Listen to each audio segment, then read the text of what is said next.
marching through the mist, Ukrainian soldiers preparing for deployment.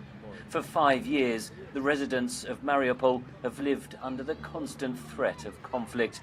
Amid the election campaigns, the frustration, the exhaustion is palpable. I like any of the candidates, but not the one who is in power now.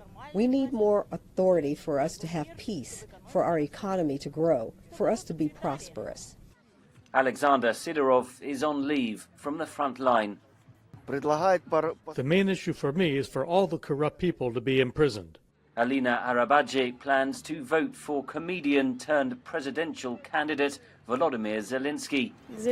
Why Zelensky? Because it is a new face, because he has no vested interests. He hasn't been in politics a single day. The front lines of that war lie just 6 kilometers to the east. Mariupol used to be an export hub for the Donbass region. The conflict has cut off its mines and factories.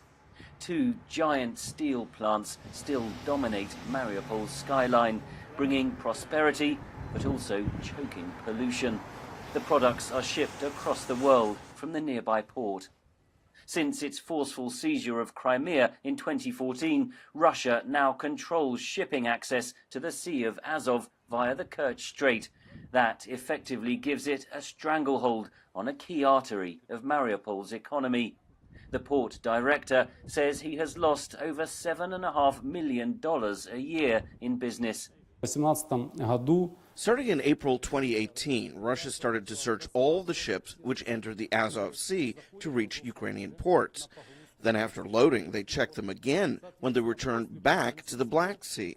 The waiting time, the route time has increased, and it's had a great financial impact on our export clients. But there has been progress in some areas. The organization Halabuda began as a group of volunteers taking supplies to soldiers on the front line. It has now morphed into an advice group for residents and businesses. A question that concerns every single citizen of Ukraine is corruption.